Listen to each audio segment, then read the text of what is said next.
Joseph Patterson, the jury have found you guilty of murder in the first degree.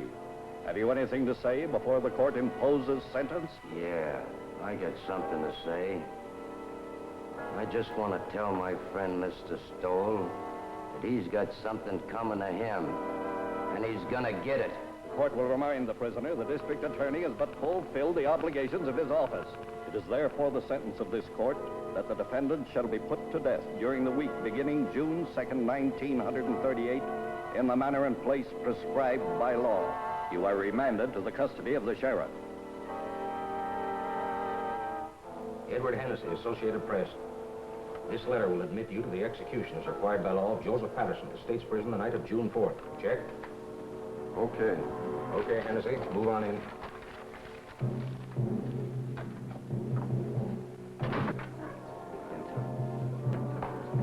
Better save some of that till you come out. Well, boys, it looks like Patterson's going to get it all right. Yep, he gets it this time. The DA sure killed the reprieve. Went to the governor himself. He's a tough hombre, all right, all right. Who? Patterson? No, Stoll, the district attorney. You said it. All right, boys. This way, please.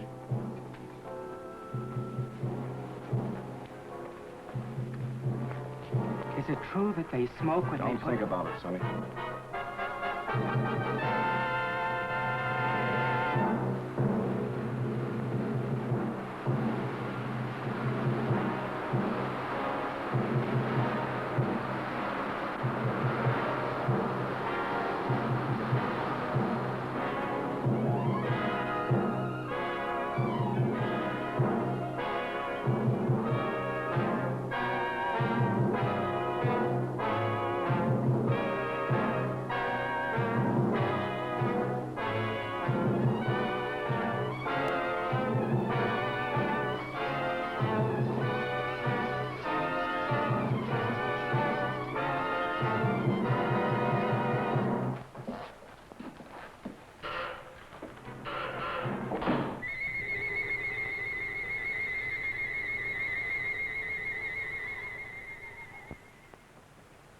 Well, that's that.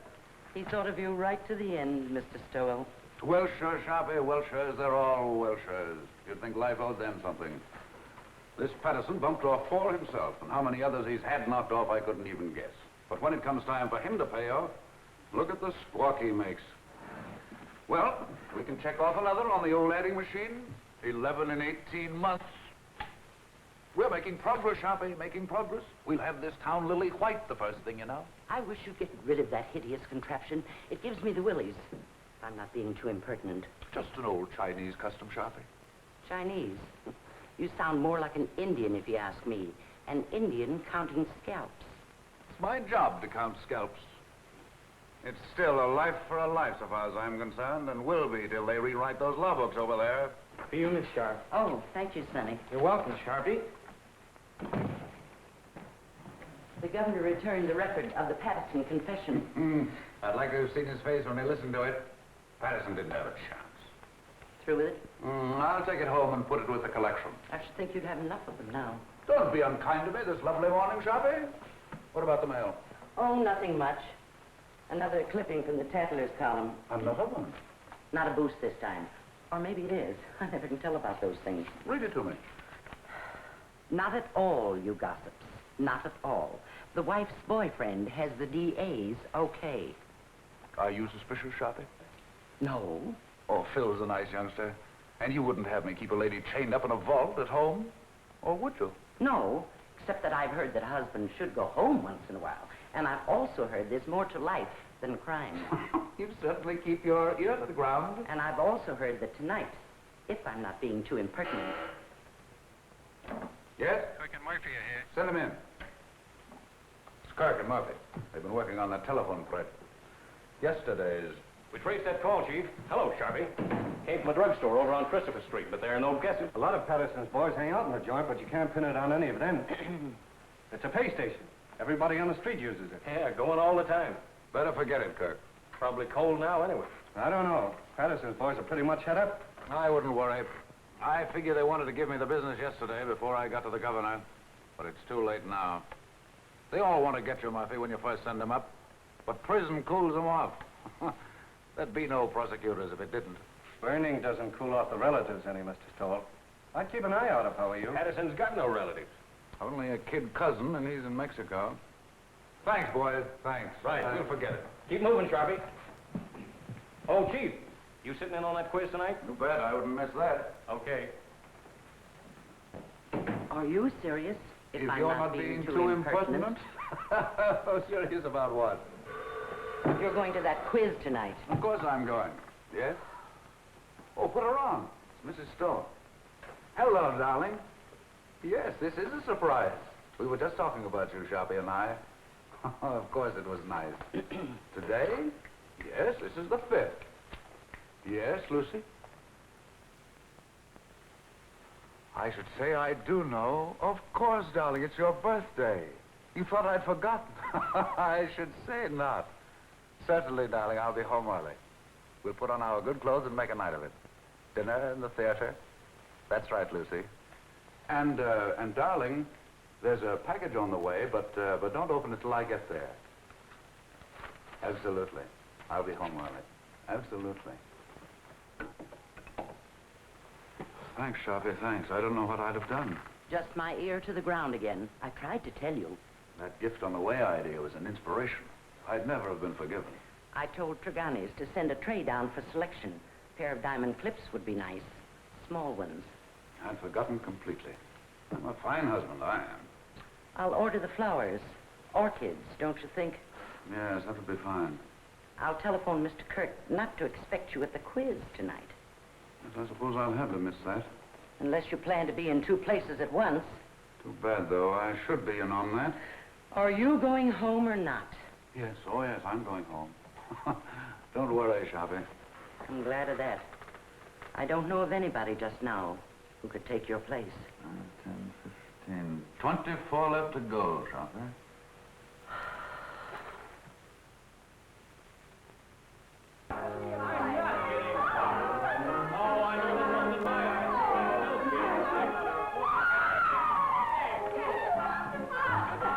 You want a drink, Phil? Oh. Yes, I need one. Me too. I get worse every time I play. You couldn't. Don't let him kid you, Liz. Thank you, Creola. I didn't know, Miss Stowell, if you wanted the ice melted or not. Oh, no, Creola. I think it's better this way. Thank you, ma'am. I can't believe it. She's marvelous. She's my new maid, but you should taste her biscuits. They're wonderful. I'll taste a highball if it's all right for everybody. 2 fingers, please. Don't make it too weak. Hello, Mr. Stowell. Hello. Why, hello, Jim. Hello. Jim, you're Jim. early. Hello. Jim. How are you? Just in time for a drink. Happy birthday, darling. It is now. I didn't know, Lucy. Why'd you keep it a secret? All the old girls do, Elizabeth. Hiya, Phil. Fine, Jim, fine. Would you like a drink, Ellen? I'm ashamed of myself for getting. Me, a cousin, too. Thanks, darling. I'll fix my own. I almost forgot myself. And I am a husband. Hello. New glasses? Well, the set's from Phil. Isn't it lovely? Birthday present? Oh, they're just replacements for the ones I break. So you remembered. Well, that was nice of you, Phil. Seems I saw something in the papers recently about Lucy and Phil, didn't I? Just a bit of scandal. I can't get away with a thing. I saw that. I wish it hadn't got in the newspapers, though. Not that I care particularly, but you know, a man in my position... You're joking, aren't you? It was a triple date, Jim, and I didn't show up. The young things took pity on me. You don't think I'm serious? You don't think I suspect Lucy, do you? I didn't know what to think. You know, when you're talking to a district attorney. Well, I hope I'm not bringing my job home with me, Elizabeth. Monster though I'm supposed to be. Caesar's wife must be above suspicion. To Caesar's wife. Wait a minute, John. Do you know what happened to Caesar's wife? Something dreadful. He killed her. Deader than a doornail. Oh. Well, let's just drink to Lucy. Absolutely. Thank you, darling. Hey, Mr. Stowell. Yes, Creola. Telephone. Who is it, Creola? Who is it? It's the gentleman who works in your office, Mr. Stowell. It's Mr. Curry. Oh. Oh, please, Jim. Oh, of course, darling, of course. What's the matter with me? Tell Mr. Kirk I'm not in. And Creola, I'm into nobody from now on. Understand? Nobody. Yes, sir. I understand. You just ain't in. I still don't believe it. Sometimes I wonder if Jim is my husband or just district attorney. How goes it at the university, Phil? I'm on my last postgraduate course right now, political science. Do you know, after this, I'm afraid I'm going to have to go out and go to work? He hates to give up watching football practice. Come on, Einstein. We've got to go. I'm going to make him study tonight or bust. Let's bust. A great, big, beautiful bust all over town. What do you say? Oh, you ninny, come on. Thanks, Lucy, for the game and the drink. See you soon. Bye-bye. Happy Goodbye, birthday. kid. Thank you. Good-looking pair of kids. Nice, too. I wonder if they'll ever get married. Mr. Stowell, I told the gentleman you said you wasn't in, but he didn't believe me, Mr. Stowell. He says to tell you it was important, and to tell you that the cousin from Mexico was in town. But he didn't say what cousin, Mr. Stowell. That's all right, Crayola. Thank you. You're welcome. What does that mean, Jim? The cousin from Mexico? Nothing at all. Kirk shouldn't bother me here with details. Well, we'd better go along then. We'll have to hurry if we're going to dress. There's no place to hurry to when I'm with you. Oh, darling.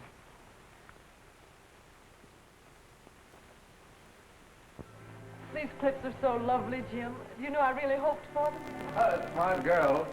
I bet you hoped me into them. Well, don't people say that if you hope hard enough for anything, it comes true? Only foolish people, darling. Hope's a cheat, but not a very kind one. Must you be cynical tonight? Oh, don't listen to me. Hope is fine, darling. But having is so much better. Nice, husband. Oh, now you make me feel uncomfortable. I've got a confession to make. The clips weren't really my idea. No, Sharpie thought of it. In fact, Sharpie thought of your birthday. Oh, Jim. Oh, it's the awful truth. I forgot. Well, I wouldn't let it bother me. Sometimes I wonder how you manage to remember as many things as you do. And you're the only thing in the world really worth remembering. That's nicer than any present, Jim. Except I didn't remember. But someday I will. Someday I'll stack up all the things I've forgotten in one huge celebration for you.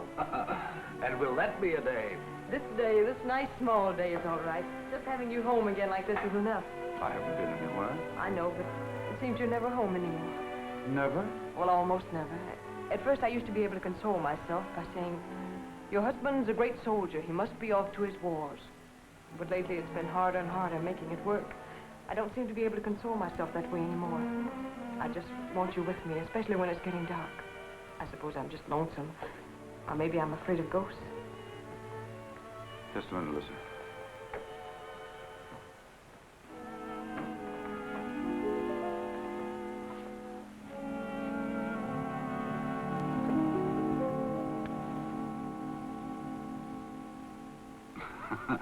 Just in case of ghosts. Jim, must you carry a gun even on our night out? It's nothing, darling. What the well-dressed man must wear. That doesn't sound like you, Jim. I know you're just trying to put my mind at ease, but you didn't used to joke about things like this. It's nothing, Lucy, I promise you. But it isn't nothing. When you scolded Liz this afternoon when she was joking about Phil and me, you said you didn't want to bring your job home with you. Now you are bringing it home with you. You really mean it, Lucy? Well, look, Jim, we can't even go out on a birthday celebration without your being armed. I'm sorry, Lucy. But it isn't as serious as you think. The gun has made everything sort of melodramatic. But I didn't realize that I was bringing the job home with me.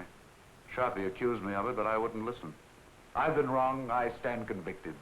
Pardon me, Governor, and I promise it won't happen again. But it isn't just the gun, Jim. I know, darling. It's me. It's the job. It's everything about me. Yes, Crayola? These just come. Orchid. Oh, this is my birthday. Jim, you're a darling. You're a considerate, impeccable husband. And I'm ashamed of myself for saying the things I did a few minutes ago. Now I'm caught again. Caught? Sharpie thought of the flowers, too. Oh, dear. Well, anyway, this is my birthday. I'll try to think of something original before the evening's over now.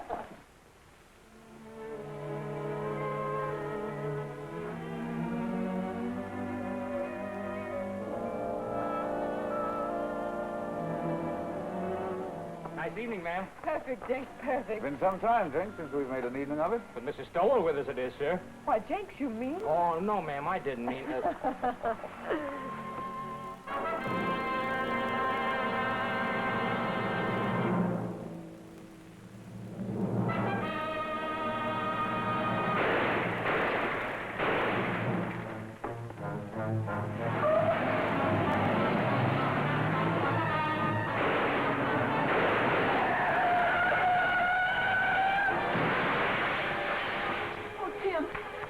Jenks, call an ambulance.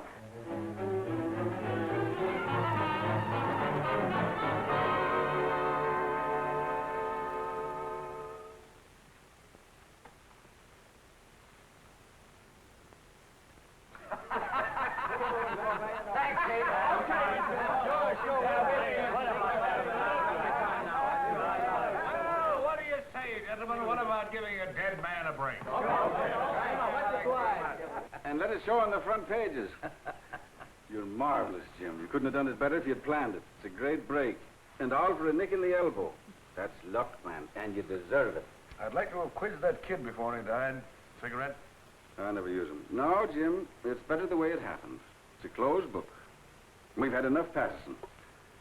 I'd like to have had those newspaper boys in here last night when they were operating. You look good and sick. The doc wouldn't stand for it. Oh, we'd have had a great break in the morning papers.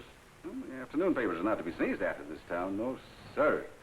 If this were election year, we could snap you right into City Hall. Easy, just like that. Thanks, Dan. Thanks nothing. I'm doing you no favors I'm not doing myself. Well, you got this town by the ear. Served by its long, hairy ear. You're a hero, that's what you are. Well, goodbye, Jim. I'll be in later with the papers. Right. See you later.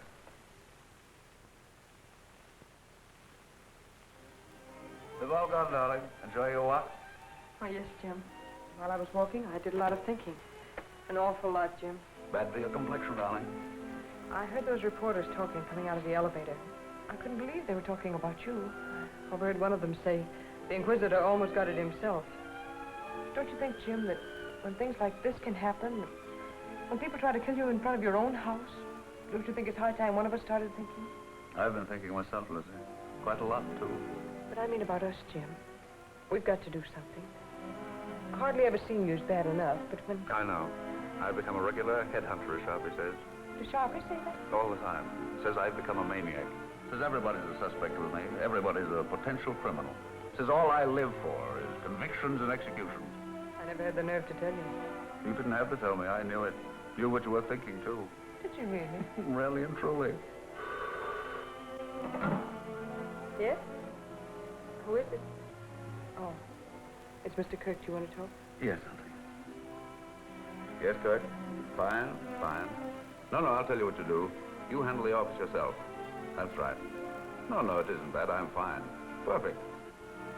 No, Mrs. Stoll and I are going away on a trip. 3 or 4 weeks. We haven't worked it out yet. Maybe Canada, maybe California, maybe Europe. I've never had a vacation, and there's no telling where we'll end up. Thanks, Kirk. Thanks. Goodbye. Do you really mean that? Absolutely. We both need a vacation, Lucy. We both need to renew our old acquaintanceship. Oh, Jim. Yeah? You know, that trip we've been saving up for our old age? Or the one we were going to take for a honeymoon and didn't? Or any of those trips we should have taken and never did. All right, darling? I can't believe it, Jim. I really can't. Will you start believing right now? Land of the midnight sun, Arabia, blue Mediterranean, in old Quebec, Australia, the Riviera. Where would you like to go, Liz? Cairo looks pretty good to me. Why not 2 weeks of salmon fishing in Alaska? I think I'd like to go to Switzerland. Very aloof, Switzerland. It's so clean and quiet. Egypt, where I want to go. It's dark and mysterious. Oh, no. Egypt's got no sense of humor. I don't want anything dark. I want sunshine and snow and everything white and blue and glistening. Listen to me, will you? I'll be happy if we ever get anywhere. I still have to pinch myself to make sure I'm awake, and I'm very careful not to pinch too hard. I really can't believe it. I really can't believe it. A bracelet to match the lady's birthday clips. Your clips, Sharpie. How they've been gnawing at my conscience. I had to think of something myself, or I wouldn't have enjoyed a moment of the trip. So you're really going? I have to, Sharpie. I have to. I haven't been myself lately. I've been somebody else. You're not telling me anything. I haven't got so lately. I'm suspicious of everybody. Why, I'm suspicious of you, Sharpie. I'm even suspicious of myself. I third degree myself. I put myself on the stand. I find myself turning around quickly to see if I'm the man I think I am. What did you say to that, Sharpie? I'd say you weren't going away a moment too soon. Right, Sharpie. You're always right. So I'm going. The moment I go out of this office, I'm gone, you understand? And you don't know where to find me. Yes, Mr. Kirk. No, Mr. Kirk, he's not in the office. I see.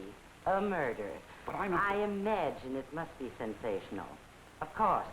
I know. Yes, Mr. Kirk, if you should come in, I'll have him call you immediately. Goodbye. And don't call me Sharpie. The sins you have on your soul, Sharpie. I'd run if I were you. I'm running. Thanks, Sharpie. Goodbye. Thanks. I didn't think you had that much sense. If you're I'm not being too impertinent.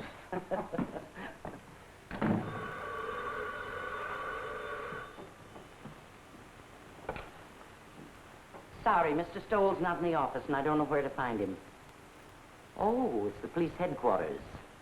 I'm sure it must be very important, but I have no idea where to find him.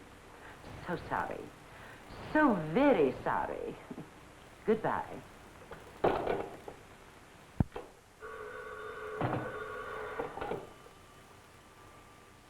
Sorry, he's not here, Captain. Oh, the McAllen murder. That is important. But I don't know where to reach him. You see, Mr. Stoll's gone away on a vacation. I'm so sorry. So very sorry. Goodbye.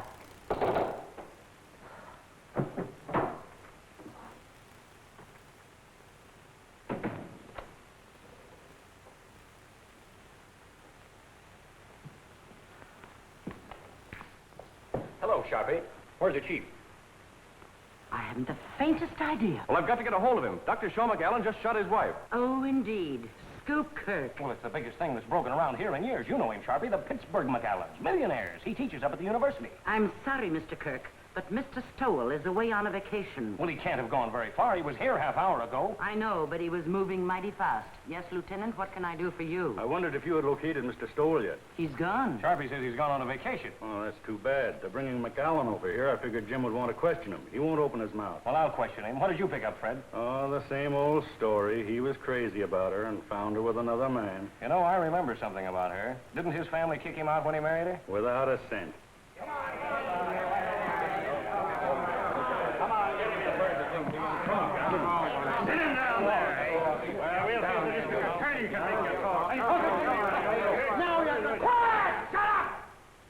I think I'll be going now, if you gentlemen don't mind. See if you can locate the chief.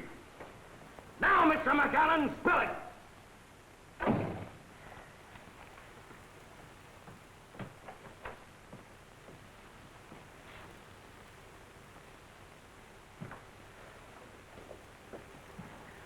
Lock up when they're all through, Pinky. And put the cat out. Okay, Sharpie.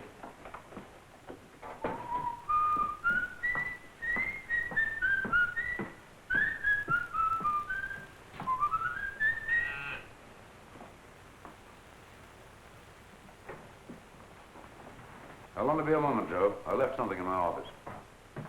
And you remember nothing, Dr. McAllen. But you shot well enough to kill. A precise, deadly shot, Dr. McAllen. Are you sure you don't remember that? Your silence has no point, Dr. McAllen. When you shot to kill, when your gun spoke, you spoke. It's too late now for silence, Dr. McAllen. You're an educated man. You know men have been shooting faithless wives since time began. No, Mr. Kirk. Just a moment, if you please. Gentlemen, if you'll be kind enough, I'd like to be alone with Dr. McAllen for a moment. I can imagine the strain he's been under. Would you be kind enough to leave us alone for a moment? Okay, Chief.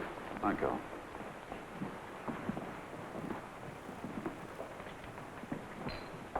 I'm sorry, Dr. McAllen. We've been so inconsiderate. Sometimes my men allow their ambitions to run away with them.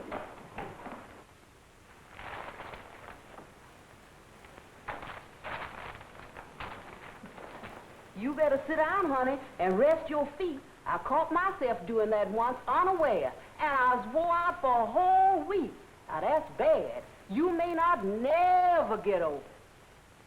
It'll do you good to get the whole thing off your chest. There's no use of talking, Mr. Stoll. There's no use of anything now. Would you like a cigarette?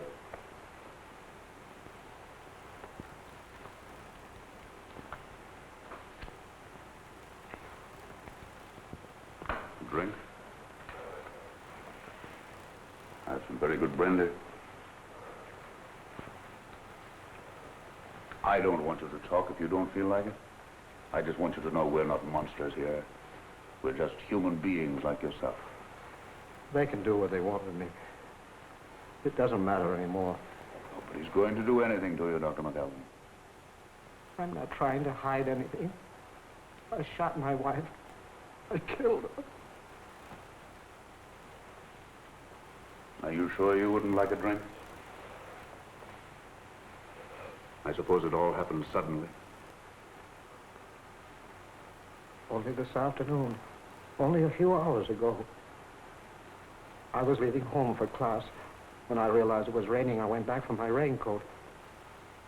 It was then I saw her sitting in her room before the mirror. Never had she seemed so beautiful. Sitting there in the dark, with only the two small lights on her dressing table burning, powdering her neck and shoulders, smiling and humming, happy with herself.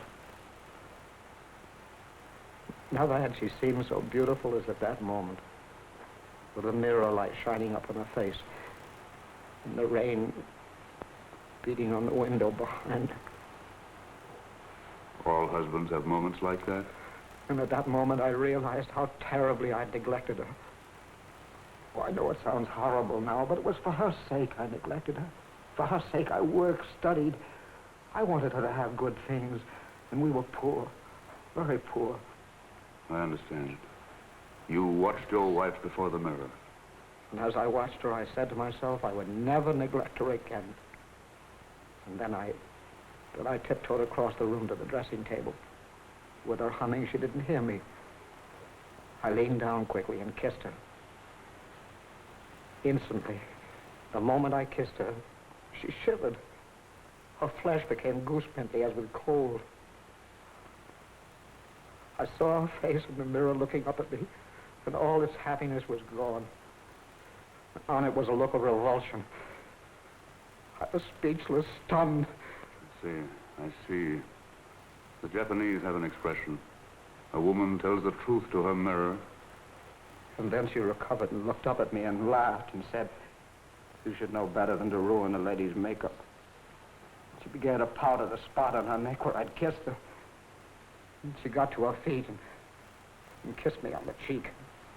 "I've got to run along," she said. "I'm playing bridge at Sonia's. I'll see you for dinner." She ran out. I stood, still speechless, and watched her go. I see. And that was how it began. My brain was on fire. I was sure there was only one explanation. She was making herself beautiful for some man, and she was going to him. She wasn't going to Sonia's. I followed her in the rain. And what finally happened, Dr. McAllen? I killed her. I know, but the circumstances. It's all unreal to me. All blurred. I was blind, insane. I saw her enter a house. I went to a window. I saw her run into a man's arms. The fire in my brain became a fury.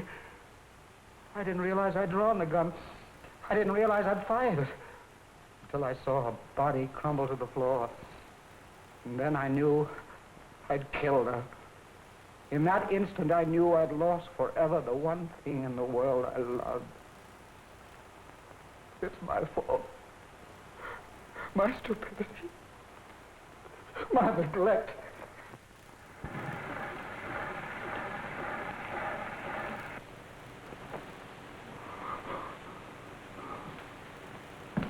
Kirk, better get him out of here. Looks as if you'll have to give him a lift. Come on, let's get going. Better have the doctor give him a shot or something. A sleep will do him good. Did you get it recorded? Yes, sir. Every word of it. It's right there. We've got a written transcription, too. It'll send him to the chair. Did you ever hear such a fairy tale in your life? The kiss before the mirror. I don't know, Chief. You know, that's the way things like that sometimes start. Oh, you should be smarter, Kirk. His emotional upset fooled you. Well, that was genuine enough. But the kiss before the mirror story, that's something else again. Wait till a jury hears it, with the proper commentary by the prosecution, I mean. You want to transfer facility? No. I like it flat. I can play the whole thing through then. I think I'll take it home and lock it up. Keep this quiet. The McAllen family will probably leap to the rescue with their millions now the wife is out of the way. And by tomorrow, they'll have all the legal brains in the country lined up against us. They'll repudiate the confession. They'll repudiate it, all right. But if we don't mention it, they won't worry about it. That is, until we spring it. And I have an idea something can be made of it at the right time. It's going to be a battle. I won't say a word. Oh, you wanted this. Oh, that's something else. I forgot this earlier.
Get my message, darling?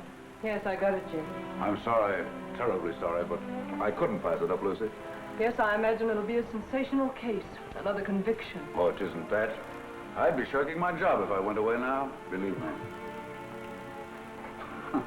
That's funny. It's a kiss before the mirror. What's funny? Nothing. Nothing for your pretty ears. I was just reminded of a little story I heard today.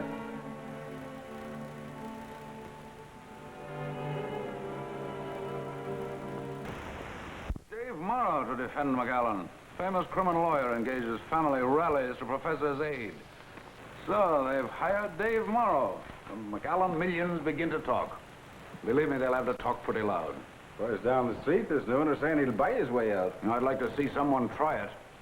This is one case I'm going through with to the limit. I can understand some bohunk full of booze on a Saturday night cracking another mug's skull over a crap game. But these polite, sensitive murderers, these sophisticates like McAllen deserve no quarter. And they'll get none from me. Imagine a responsible, intelligent, educated man killing another man. Oh, I've known a lot of men I'd like killed. Oh, I'm serious, Dan. You wouldn't do it. I wouldn't do it. And the last thing either of us would ever think of doing is killing a woman.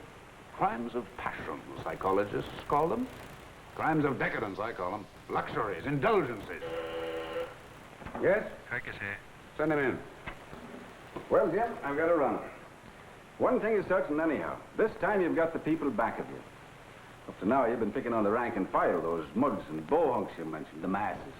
Now, you've bagged a highbrow, a millionaire, and it'll do you a lot of good, Jim. An awful lot of good. Hello, Eddie. Well, how do you do, sir? Come on in, I'm on the way out. Goodbye, Jim, and good luck. See you later. Goodbye. Well, he had a permit for the gun, all right. Seems he used to walk back and forth to his classes, and there've been a lot of holdups along through there after dark, and he got the gun for protection. But I don't know what a guy like that would do with a gun if someone held him up. He could use a gun, all right.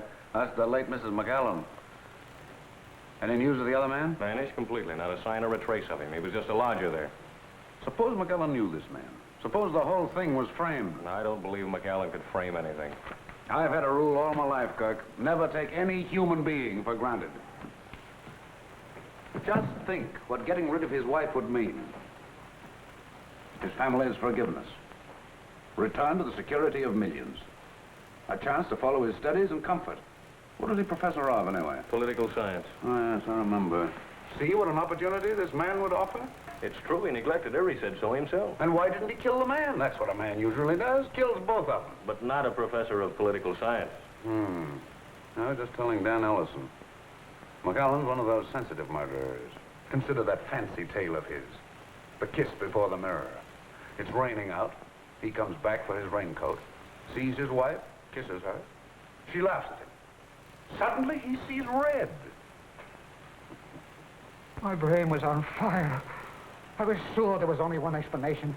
She was making herself beautiful for some man, and she was going to him. She wasn't going to Sooniers. I followed her in the rain. And what finally happened, Dr. McAllen? I killed her. I know, but the circumstances. It's all unreal to me.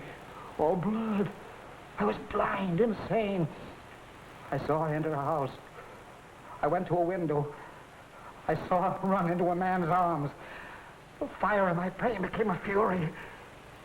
I didn't realize I'd drawn the gun. I didn't realize I'd fired it. Until I saw her body crumble to the floor.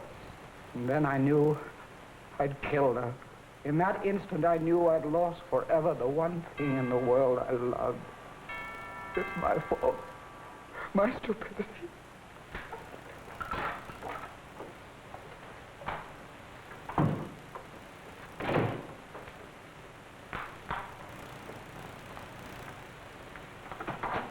Oh, hello, Phil. Hello, Lucy.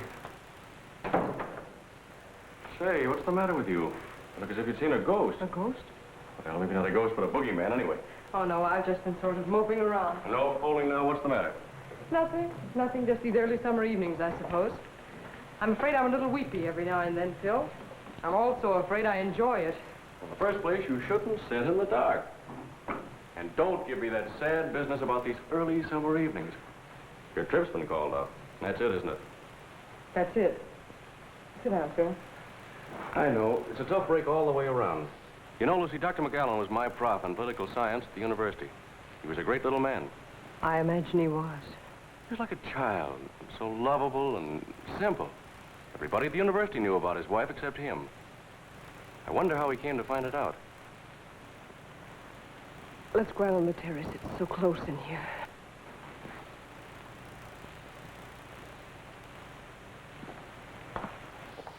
This fresh air is better. You sure you feel all right? Oh, yes, I'm all right.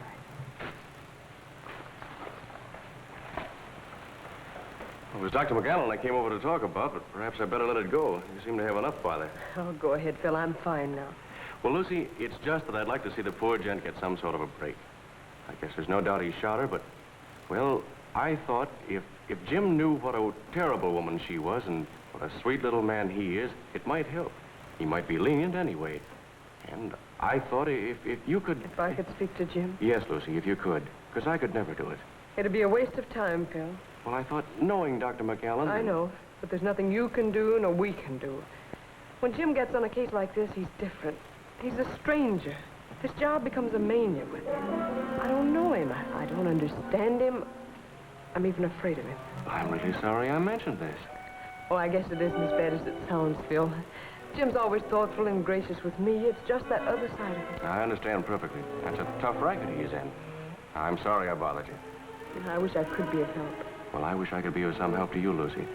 And when Jim is off on one of those cases, you know, I mean, whenever you need some laughs, why, give me a ring, will you? Oh, thanks, Phil. If ever I feel like I need some laughs, I'll do that. How's Liz? Oh, fine, fine. But she's ambitious as the devil. She wants me to get a job right now. How disgusting. It's terrible. She wants me to give up my boyhood. Well, I've got to go. Good night, Phil. Good night, Lucy.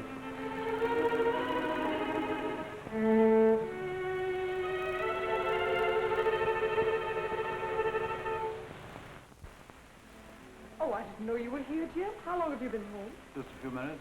Out for a walk. No, Phil dropped over. We've been out on the terrace talking. Phil likes the dark, too. Writing poetry, I suppose. Oh, no. Phil's one of our young realists. He lives a sort of poetry, though. Limericks, I imagine. No, popular songs. Gay ones, bright ones. How's Elizabeth? Oh, she's fine. Phil says she's ambitious as the devil. She wants him to give up his boyhood. He couldn't mean his childhood, could he? What's the matter with you, Jim? No. Why? Talking like that. You like Phil, don't you? You always have. Of course I like Phil. It's just my evil nature, darling. I was so disappointed not to find you here. I'm afraid I'm old-fashioned. I want my woman in the house when I come home. What's got into you, Jim? I was here. Yes, I know. I guess it was just when I found you here with Phil, I was... You don't mean jealous, do you? No, not jealous. Envious. I envied him. I envy anybody who has a single moment of your time. I envy them your eyes, your voice, your presence. I even envy them your shadow. Do you know the other morning when you told me of some wild dream you had that night? How you'd gone to a masquerade and I wasn't there? Do you know, I was furious. Furious because I wasn't there in your dream. Furious with all the people who were.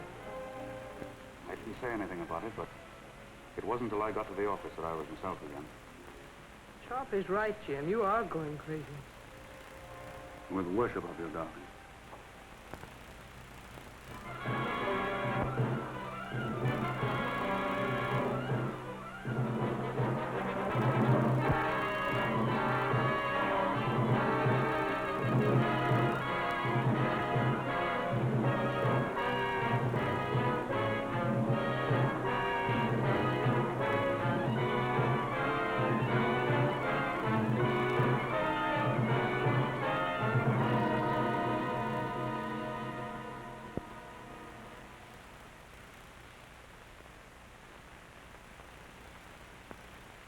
I'll bet they had some idea like that. More coffee? Like what? No, darling. Fried right. Using the family millions on me. I'm sure they know you better than that. Well, they're spending plenty as it is. You want another waffle, Mr. Stowell? No, thanks. You, Miss Stowell? If I ate another waffle Creole, I'd turn into one. You eat them. Oh, I can't. I'll just die. A waffle or two won't make any difference. Oh, I ain't dying for my figure. I was dying for my mind. The doctor said if I didn't eat no more starch, it would take the fat off my head and I'd improve my mind. That's the telephone. Yes, I'll take it. Well, she certainly can cook. That's more than most of them can do. Hello. Yes, sir. Oh, I'm fine. Oh, that ain't no trouble at all. She's right here. It's Mr. Phil for you, ma'am. He called for you last night, but you wasn't in. Yes, Phil? Oh, you idiot. You didn't bother me at all. Yes? Oh, yes. Well, drop over later. I'll see you then. Bye-bye. Oh, excuse me, ma'am. Liz and Phil had another quarrel. I've seen it coming for quite some time. Lucy, I wonder if you'd do something for me. Oh, it's nothing, but it might be exaggerated into something. Phil is chairman of the University Committee to help McAllen, isn't he? Yes, that's one of the things he and Liz quarreled about. She said it took up too much of his time. Well, you can see, with rumors about like this, bribery and so on, it might be just as well to keep away from Phil until after the trial. You understand, don't you? Seems a little silly somehow. Appearances can be awfully important. If I sound like one of those husbands, you'll have to forgive me. Goodbye, darling. Goodbye, Jim.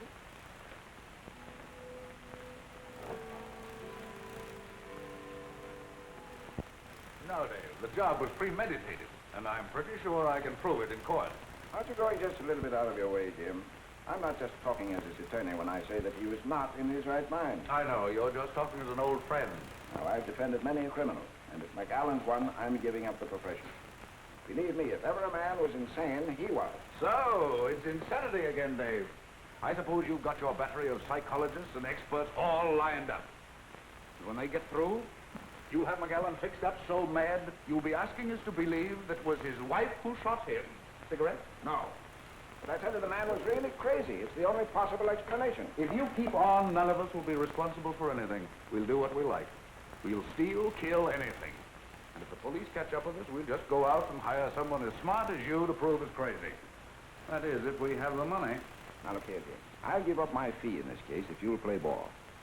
Change the indictment to manslaughter with a recommendation for clemency, and we'll close the case. No, Dave, can't do it. Not and run this job as I see it.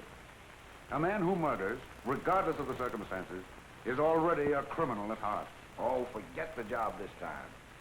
McAllen's a human being, and the most helpless human being I've ever come across. You ought to go over there and take a look at him. I get it now, Dave. You're just giving me the human interest No, business. no, Jim. This is no trick. I tell you, McAllen is just a man like the rest of us.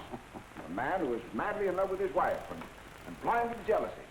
Why, what's happened to him might have happened to any of us. Might have happened to me or to you. Stop your kidding, Dave. See you in court. He looks as if you'd pinned these ears back. Well, let looks fool you, Kirk. Mara's a tough and wily gentleman. We've got a fight on our hands. Copy? Will you send 24 long stemmed roses to Mrs. Stowe right away? White ones. Any card? Any special sentiment? No, just for me. They're conference flowers. Are you sure 24 will be enough? 24 will be plenty. Yes, Kirk? Mara's going to be tough. But I'll send his psychologists and experts screaming back to Vienna when I get through with them. Wait till I spring that confession. A kiss before the mirror.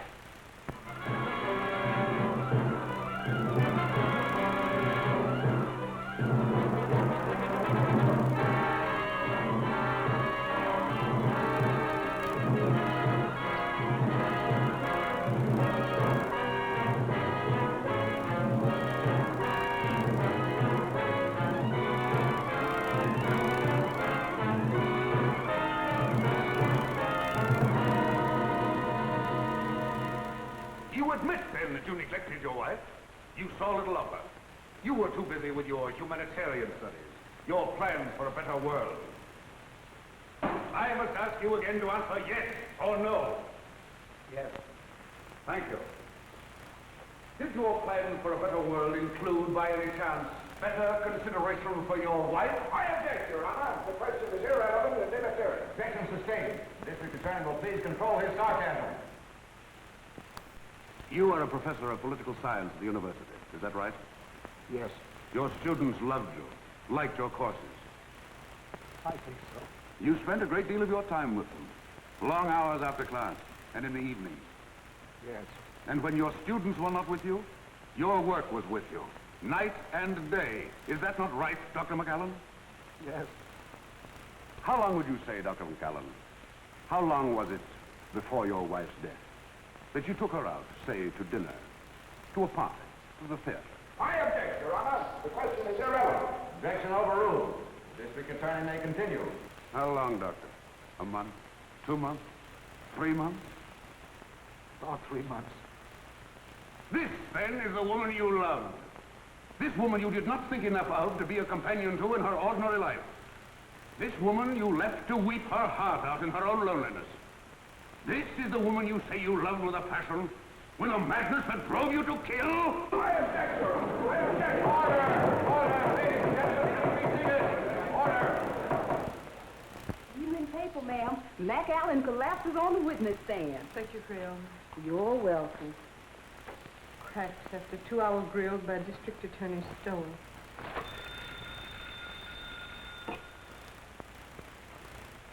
Hello. It's the telephone, ma'am. Who is it, Creole? It's for you, ma'am.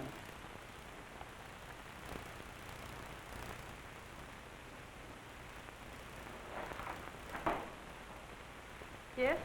Oh, yes. Oh, yes, yes. I'll be over as soon as I can.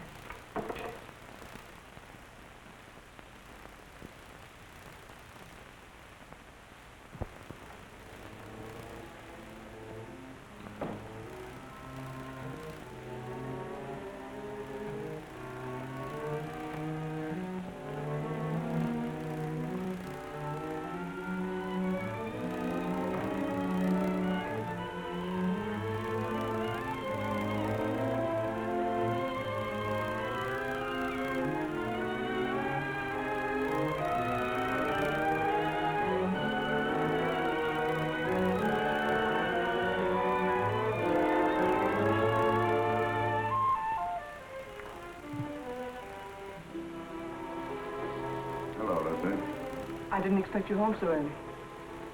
I've had one of those days. Yes, I know. I read it in the paper. Sort of a Roman holiday, wasn't it? You shouldn't read the papers, Lucy. They're not for your pretty eyes.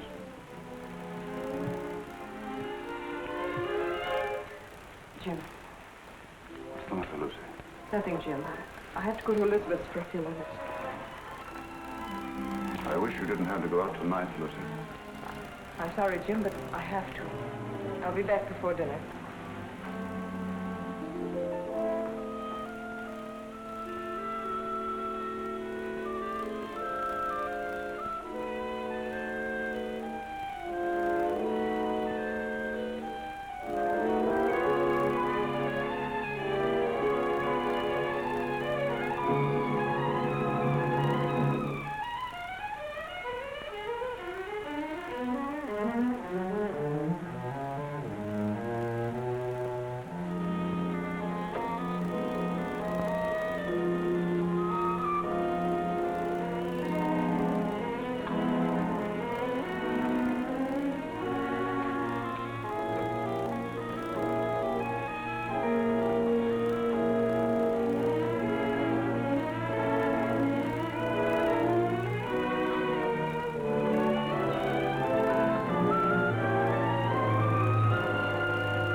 Shining up in her face. I leaned down quickly and kissed her. Instantly, the moment I kissed her, she shivered. Her flesh became goosepimply as with cold. I saw her face in the mirror looking up at me, and all its happiness was gone. On it was a look of revulsion. I was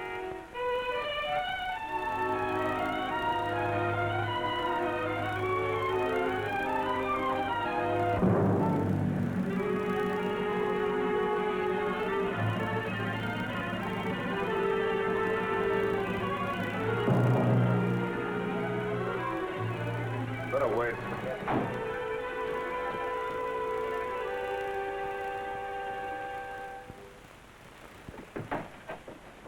Why, Jim. Hello, Elizabeth. Is Lucy here? No, Jim. Why? Something the matter? No, I just wanted to speak to her. I'm sorry to have bothered you, Liz. It's nothing. Well, come on in, Jim. I expect her. I'm waiting for her now. No, thank you, Elizabeth. I've got to go along. I just wanted to say something to her. See you later.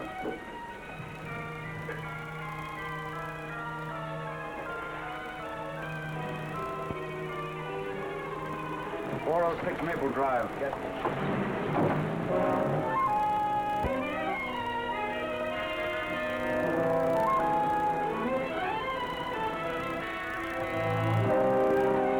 You want me to wait here for you, mister? No. You better not wait.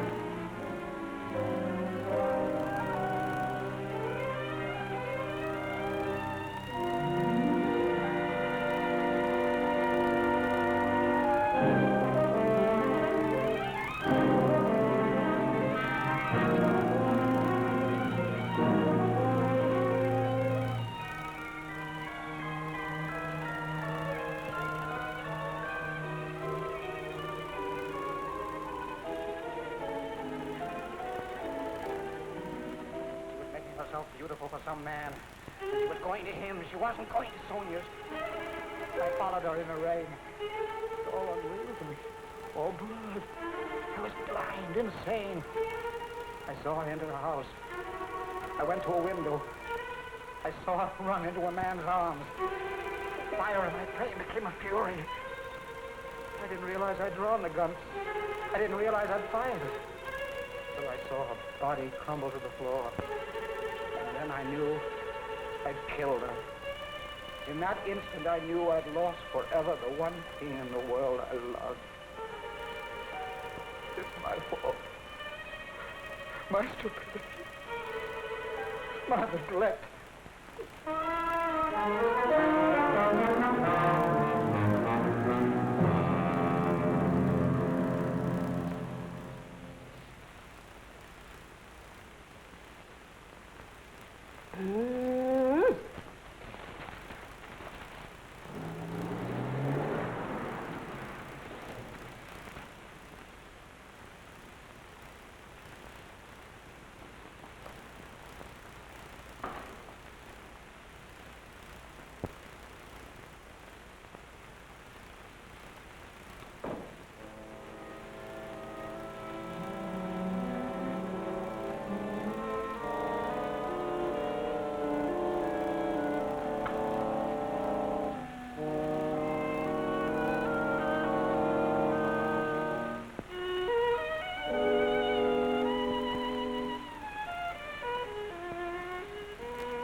Jim.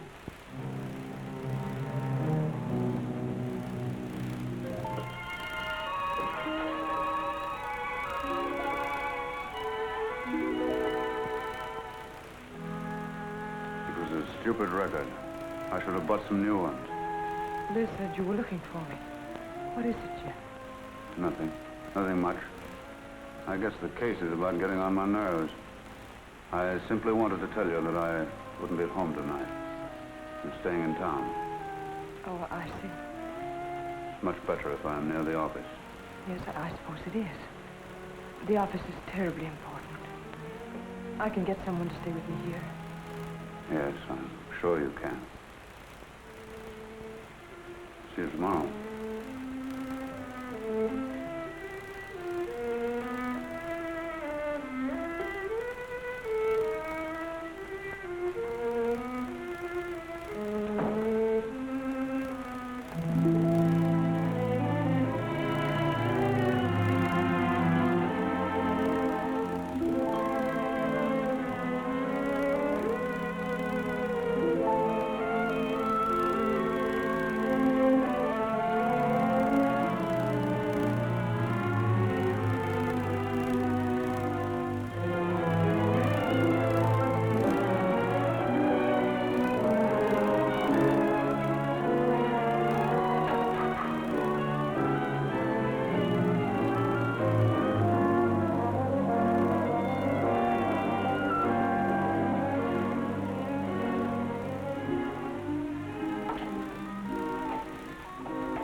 Hello? Hello, is that you, Phil?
Proceed.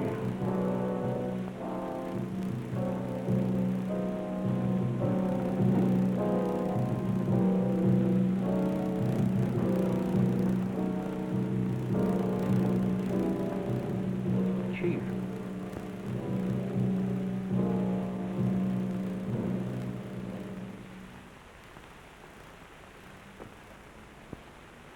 I would like the permission of the court to request a change of the present indictment. In the form in which it was returned? In its form and in its intention. This request is quite unusual. But I beg Your Honor to believe it has nonetheless been most carefully considered. The jury will please retire.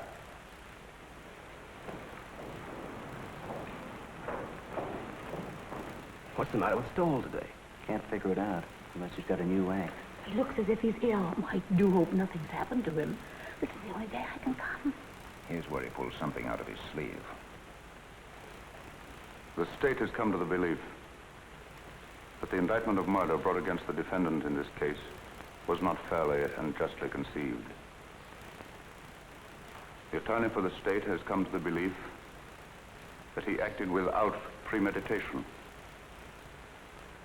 If it please the court, the state recommends that this indictment of murder be amended to a charge of manslaughter.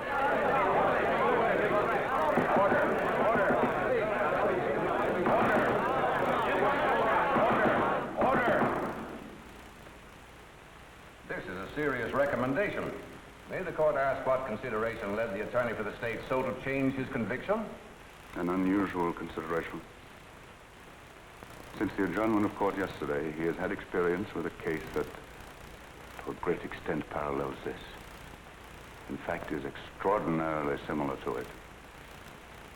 And his findings in that case have urged him to reconsider this.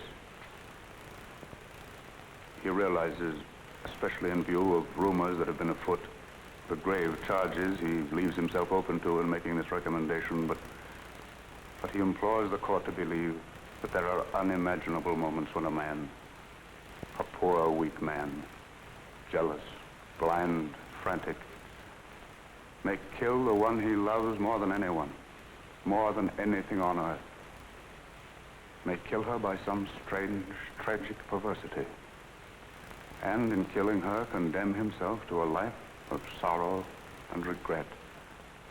And that, not death, is his punishment. And believe him, Your Honor, it can be a terrible one.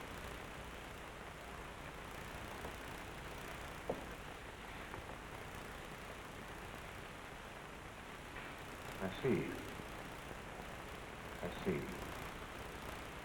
Please have the jury return. The McAllen murder trial was startled into an uproar today by District Attorney Stoll. In a scene of unprecedented excitement, the McAllen trial came to an abrupt and dramatic close today. District Attorney Stoll asked the court that the first-degree murder charge be withdrawn. Well, it looks as if you're finally getting away on that trip, Mrs. Stoll. Something like that, James.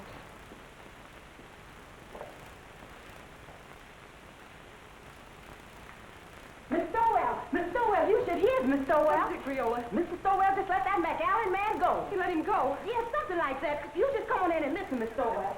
For the alleged rights players, surprise the spectators and the court by asking that the first-degree murder charge be dismissed. The jury, following Judge Forbes' instructions, immediately returned a verdict of manslaughter with a recommendation for clemency. The penalty calls for from 10 to 20 years. District Attorney Stoll has blankly refused all further discussion of the case. We will now continue with our regular program. I thought sure they was going to electrify him. Thank you, Creola. I learned a lot just sitting here on my day off, improving my mind.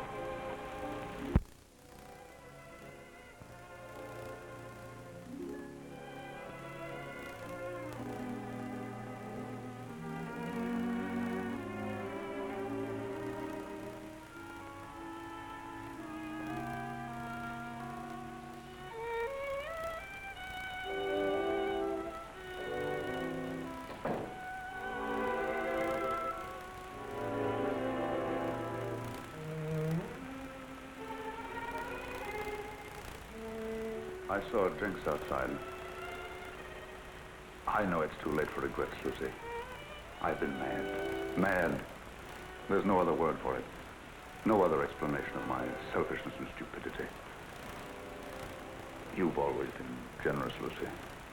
And before you go, I'm going to ask you one last great kindness. Won't you let me start all over again? Not here in this house. Not as your husband. Not even as an old friend. But just as if we'd only met. Strangers. Meeting for the first time. Like that first snowy day in New Haven. And let me try to win you. To win you back. I don't know, Jim. When you walked out last night, it seemed that your job, the prosecutor, had won. Believe me, Lucy, I didn't know. I didn't realize what had happened between us until yesterday when I saw you sitting before the mirror. When you kissed me? Yes, when I came home. I hated you then. I just read your cross-examination of McAllen and how he collapsed on the witness stand. And you seemed to me more of an executioner than an attorney. I know. I understand, Lucy. And afterwards, when you left the room, I realized the truth for the first time. Hello, folks. I want you all to meet the young lady's husband. We were married before breakfast. Oh, Liz, I'm so happy. I don't know what I'm crying for. Come here, bride. Kiss Mr. Stoll. After all, it was his wife that did it. That's right, Jim. He was really going to run out. Don't I know? When I was over there last night, he had his bags all packed. My bag, you mean? All the happiness in the world, Elizabeth. Thanks, Jim. I don't have to wish you happiness, Phil. You have it. Thank you, Jim. I hate to admit it in front of two women, but I think you're right. Thank you, sir. Oh, Jim, isn't there a bottle of wine on ice? Not now, Jim. Save it until we get back. Come on, Victim. We've got to run. On to Niagara Falls. To Niagara Falls. Phil insists. He wants to be different. We're going to drive up in the flivver, and I tie the tin can and ribbons out all by myself. And he's made one of those just married signs, too. Didn't I read somewhere about the bridge over the falls being done? Well, we can still send postcards. That was a marvelous thing you did today. You're a great man, Jim. Hardly. I just came to my senses, that's all, Phil. Well, come on, Liz. We've got to be moving. Well, goodbye, Phil. Goodbye, Jim. Goodbye, Lucy. Goodbye. Good luck. Thanks again, darling. Forget it. Ring us up when you get back. Come on, Mama. We got to go. Don't call me Mama. I don't like it. Oh, you better get used to it. Hello. It's the telephone, Mr. Stowell. Who is it, Creola? It's that Mr. Allison from the office, and he said it was most urgent. No, Dan. Well, I've had enough of the job. Enough for a while, anyway. That's right. No, I won't do it. No, I'm not resigning, Dan. The job's all right. The trouble's with me. I've just got wise to myself. But, Jim, the newspaper boys are packed outside, and there's some pretty nasty talk going around. Yes, bribery. The McAllen millions, you know what I mean. Let them talk. Let them investigate. Let them do what they like. I'll take care of them all when I get back. Let me talk to Sharpie. Yes, Mr. Stowell. With the greatest of pleasure.